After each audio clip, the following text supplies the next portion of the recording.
बिस्मिल्लाहिर्रहमानिर्रहीम। Fluid mechanics के next lecture के साथ हाजिर हूँ। Permanence of a rotational motion. पहले हमने लास्ट टाइम ये पढ़ा था कांस्टेंसी ऑफ सर्कुलेशन, यानी किसी क्लोज्ड कर्व के इर्द गिर्द सर्कुलेशन कांस्टेंट होती है। और अब उसी किस्म के कॉन्सेप्ट का एक और उसकी शक्ल है कि किसी क्लोज्ड कर्व के इर्द गिर्द जो फ्लूइड मोशन होगी वो इरोटेशनल होगी। एक दफा इरोटेशनल मोशन शुरू हो गई तो फिर परमानेंट हो जाएगी, यानी वो फिर इरोटेशनल मोशन ही रहेगी। चलें जी, इसको चेक करते हैं।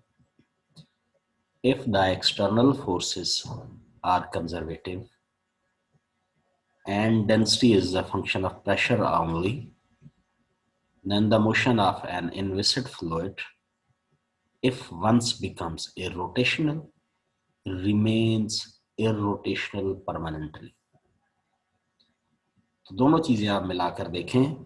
पिछले थ्योरम में हमने यही कहा कि एक दफा अगर सर्कुलेशन किसी क्लोज्ड कर्व के इर्द गिर्द सर्कुलेशन स्टार्ट हो गई तो वो फिर कांस्टेंट रहेगी, उसमें सर्कुलेशन में चेंज नहीं आएगी। तो इसमें अगर एक दफा इरोटेशनल मोशन बन गई किसी क्लोज कर्व के अलोंग, तो वो फिर परमानेंट रहेगी, वो फिर इरोटेशनल मोशन ही रहेगी जब तक उसके इर्द गिर्द ये फ्लूइड की मोशन रहेगी, तो वो परमानेंट इरोटेशनल ही रहेगी। Let us check it from Stokes theorem. Circulation ये है gamma equal along the close curve v dot d r. अब यहाँ स्टोक्स थ्योरम का अप्लाई करना है। Double integral along the surface del cross v dot n d S.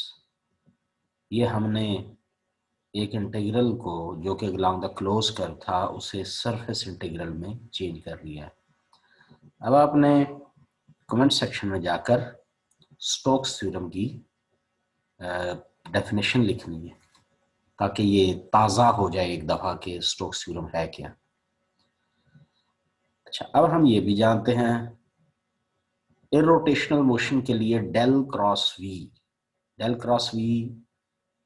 हमारे पास zeta vector के equal होता है, लेकिन अगर ये जीटा वेक्टर जीरो वेक्टर हो जाए तो फिर ये इरोटेशनल मोशन की अलामत होती है। डेल क्रॉस वी जीरो हो तो इरोटेशनल मोशन है।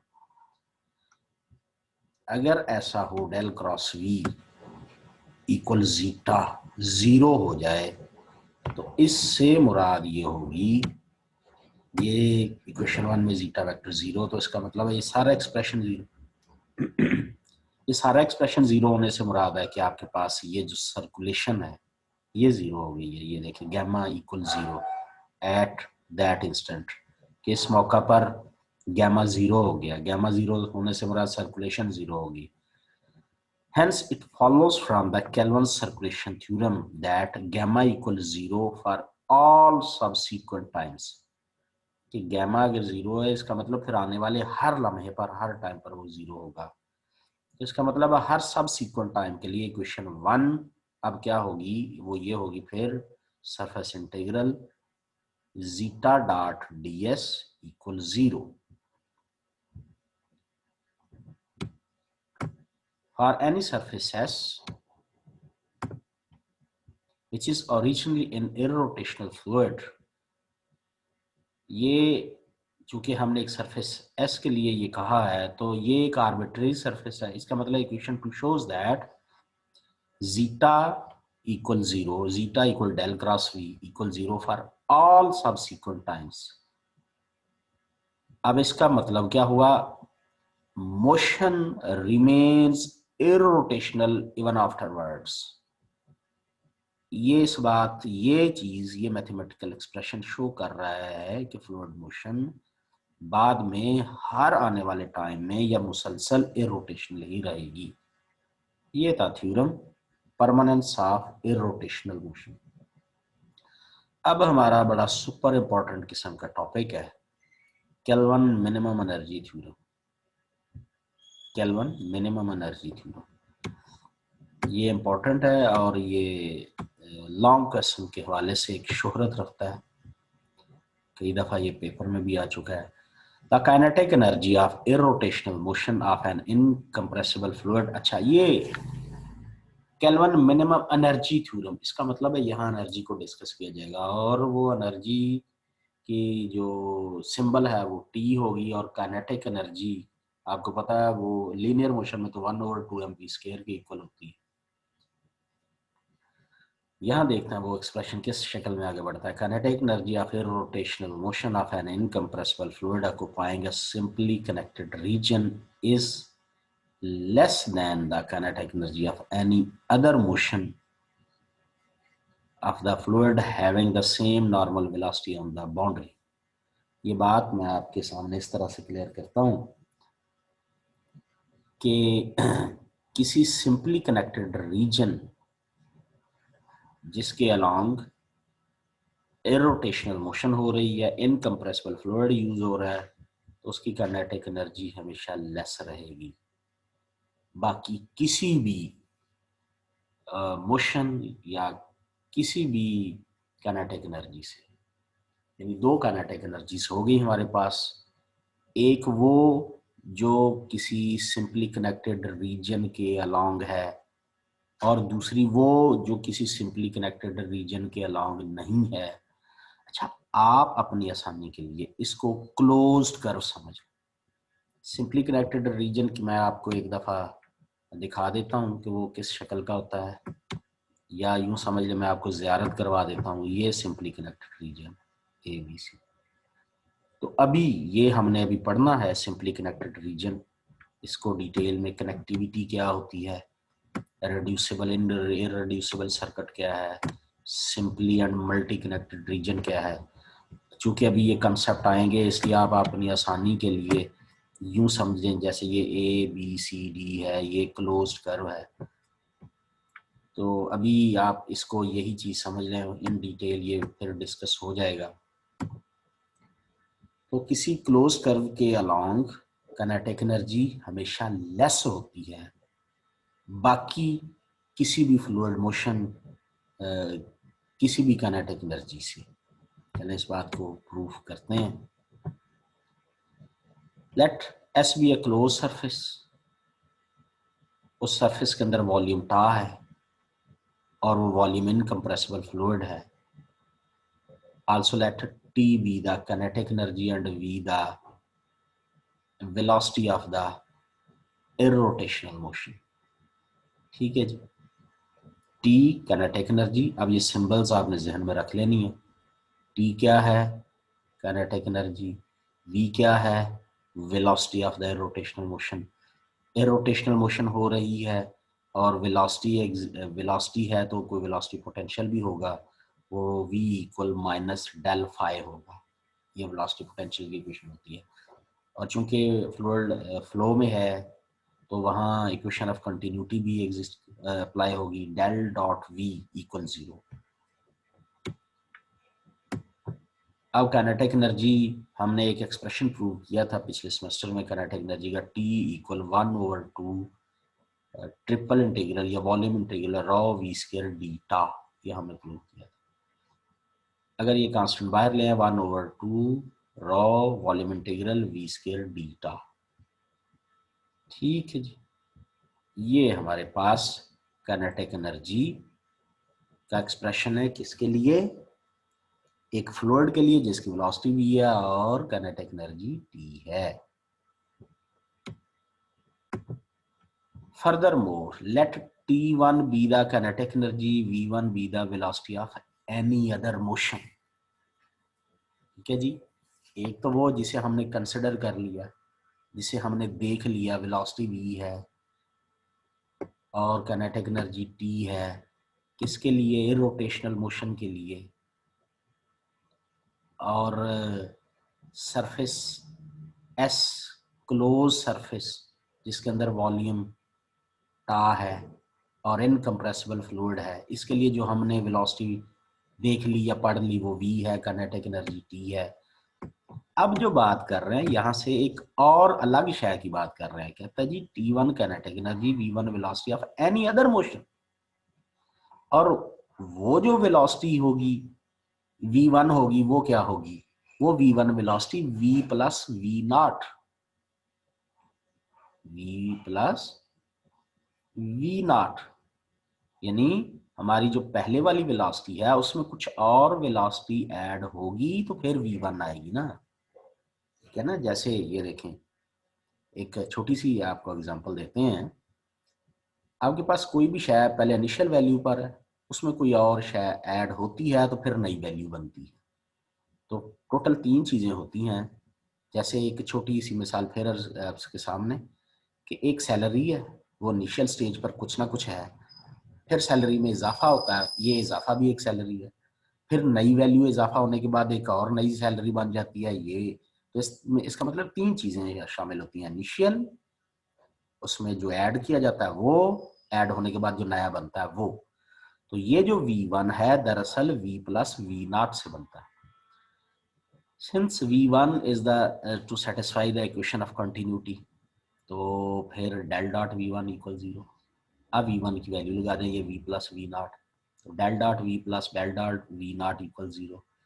अब डेल डॉट v हमने पहले पढ़ रखा है इक्वेशन 2 में कि 0 है, ये 0 पुट हो गया तो फिर डेल डॉट v नॉट भी 0 आ गया, ठीक हो गया जी, इक्वेशन 5 है। Since normal component of velocity both the motions on the boundary are to be the same, normal component of velocity boundary पर एक जैसी है, वो ये फिर ये जो बात हमने लफ्जों में लिखी है मैथमेटिकली ये होगा normal component of v, normal component of v1 दोनों से। अच्छा, अब v1 की वैल्यू लगाइए v प्लस v नॉट, ठीक। तो अब यहां से हमारे पास ये v डॉट एन और v नॉट डॉट एन, ये v डॉट एन इस साइड से कट जाएगा, v nought dot n equal 0 रह जाएगा बाउंड्री पर से। अब हम बात करते हैं जी t1 की, 1/2 रॉ वॉल्यूम इंटीग्रल क्या था, v1 स्क्वायर डीटा, ये काइनेटिक एनर्जी का एक्सप्रेशन है, एनी अदर मोशन। इस काइनेटिक एनर्जी में वैल्यूज पुट करेंगे, v1 किसके बराबर, v plus v nought square as it is. अब ये 1/2 रॉ हमारे पास क्या आएगा, अब v स्क्वायर, ये हमने एक्सपेंड करना है, अब v plus v nought dot v plus v not, ठीक हो गया जनाब। अब ये इसकी expansion v plus v nought dot इस ब्रैकेट की इसी ब्रैकेट के साथ डॉट प्रोडक्ट होगी, तो वो फिर क्या बन जाएगी, एक दफा वी स्क्वायर, एक दफा वी नॉट स्क्वायर और एक दफा वी डॉट वी डॉट। यानी आप यूं कह लें ए प्लस बी का जो स्क्वायर ओपन करते हैं वो a square plus b square plus 2ab, लेकिन जब डॉट प्रोडक्ट में होता है a plus b dot a plus b, तो वो एक्सप्रेशन किस स्टाइल से होता है, वो पहले वेक्टर की मैग्नीट्यूड दूसरे की मैग्नीट्यूड फिर 2 इंटू दोनों वेक्टर का आपस में डॉट, एक दफा v स्क्वायर, ये 1/2 रॉ साथ आ जाएगा वॉल्यूम इंटीग्रल, एक दफा 1/2 रॉ साथ आ जाएगा volume integral v nought square, और वो जो 2 आएगा ना वो इस 1/2 से कैंसिल हो जाएगा, ठीक है जी। वो जो प्रोडक्ट खोलते हुए दोनों की आसे ज़रब का 2 होता है वो 1/2 से कैंसिल हो जाएगी। अब 3 एक्सप्रेशन है, ये हमने शुरू में ही आगाज में पढ़ लिया था, ये काइनेटिक एनर्जी टी है, यहाँ वेलोसिटी वी नॉट इस्तेमाल हुई है तो ये काइनेटिक एनर्जी टी नॉट है। अब ये जो है एक टर्म आई, इस टर्म को हमने जीरो साबित करना, इसको खत्म कर देना हमने जीरो, क्योंकि इस तरफ से क्या आ रहा है T1, ये देखिए कर्सर, ये सारा T1 आएगा, T1 इक्वल किसके टी प्लस टी नॉट, इसको हमने जीरो साबित करना। V किसके बराबर है डेल फाई के, माइनस डेल फाई के, माइनस यहाँ आ जाएगी, डेल फाई भी लग जाएगी, वेलोसिटी पोटेंशियल की बात कर रहा हूँ, ठीक है। अब ये एक्सप्रेशन T बना, ये एक्सप्रेशन T नॉट बना, इसको हमने जीरो साबित करना है। तो इसमें से इसका इंटीग्रल उठाएं, वो क्या होगा, एक ये देखिए del dot five we nought, ये रिजल्ट है वेक्टर एनालिसिस में। इसको एक्सपैंड करें, कैसे एक्सपैंड होता है, del five dot we nought plus phi del dot we nought, ठीक है। तो यहाँ पर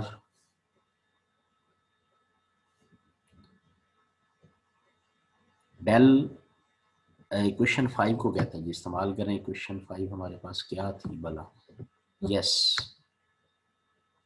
del dot we nought, equation of continuity, ये जीरो है, इसका मतलब है ये टर्म जीरो हो गई, यही बचती है del five dot we naught. अब del five dot we naught, इसको हमने इस्तेमाल करना है इसके अंदर, del five dot we not, तो क्या बन गया जी, हाँ ये हमारे पास volume integral del five dot we naught beta, तो हम इसको कैसे लिख सकेंगे, del dot five we naught, कैसे कैसे, ये देखिए ये एक्सप्रेशन बराबर तो इसके, यस ये देखिए, ये जो हमने प्रूव किया है del five dot we nought बराबर किसके है, del dot five we not, तो इसकी जगह पर del five dot we nought की जगह पर ये वैल्यू लग गई del dot five we nought, और ये वॉल्यूम इंटीग्रल अब सरफेस इंटीग्रल में चला जाएगा। सरफेस इंटीग्रल में इक्वेशन 6 में हमने ये v nought dot n zero साबित किया था, ये देखिए v nought dot n zero साबित किया, यहाँ पर ये वैल्यू हमने अप्लाई कर देंगे, इसका मतलब है सरफेस इंटीग्रल बनकर ये जीरो हो जाएगा। तो हमारे पास इस एक्सप्रेशन में जो चीज़ें थी T1 equal T plus T not, ये अब जीरो हो जाएगा सरफेस इंटीग्रल बनकर। जब ये जीरो हो गया तो वो इक्वेशन रिड्यूस होकर बस यही रहेगी T1 plus equal T plus T not. अब टी नॉट पॉजिटिव वैल्यू है, अब इसमें से फैसला करें T1 और T के लिए छोटा कौन सा है, जाहिर है T1 बड़ा है, क्योंकि T छोटा है, कुछ ऐड होगा तो T1 बनेगा, तो यहाँ से रिजल्ट निकला T less than T1 which proves the result, result यही था कि जो काइनेटिक एनर्जी है अलोंग द क्लोज सरफेस वो लेस होगी बाकी किसी भी काइनेटिक एनर्जी से, यही हमारे पास केल्विन मिनिमम एनर्जी थ्योरम था। तो ये हमारा आज का टॉपिक था, ये इम्पोर्टेंट है, आप इसे एक दफ़ा फिर 1 मिनट के लिए इसकी समरी, पेपर में ये इसमें से एक शॉर्ट क्वेश्चन भी बना सकता है, state kelvin minimum energy theorem. अच्छा पेपर में कैसे आ सकता है, state and prove kelvin minimum energy theorem, इसका मतलब है ये स्टेटमेंट आपको जुबानी याद होनी चाहिए, ठीक है। ये पेपर में हमेशा जिन थ्योरम में साइंटिस्ट के नाम पर होते हैं उनकी स्टेटमेंट पेपर में नहीं आती, वो स्टेट एंड प्रूव होते हैं। तो आपने या आज के जो क्वेश्चंस लिखने हैं कमेंट सेक्शन में, केल्विन मिनिमम एनर्जी थ्योरम की स्टेटमेंट, ये नंबर 1 पहली बात, ठीक है। और दूसरी बात, काइनेटिक एनर्जी का एक्सप्रेशन क्या था जो हमने पिछले सेमेस्टर में, 2। तीसरी बात, क्वेश्चन ऑफ कंटिन्यूटी। ठीक है जी, ये 3। और 4th हमारे पास जो है वो आप क्या लिखेंगे? 4th question, simply connected reason. हमने पढ़ना तो बाद में, लेकिन आप इसका तलाश करके कोई आंसर लिखिएगा। फिर से रिपीट कर रहा हूँ, पहला सवाल आपने लिखना है केल्विन्स मिनिमम एनर्जी थ्योरम। ठीक। दूसरा आपने काइनेटिक एनर्जी का एक्सप्रेशन या थ्योरम। तीसरा इक्वेशन ऑफ कंटिन्यूटी। चौथा सिंपली कनेक्टेड रीजन। ये 4 क्वेश्चंस के आपने आंसर देना। आज के लिए इतने। Thank you.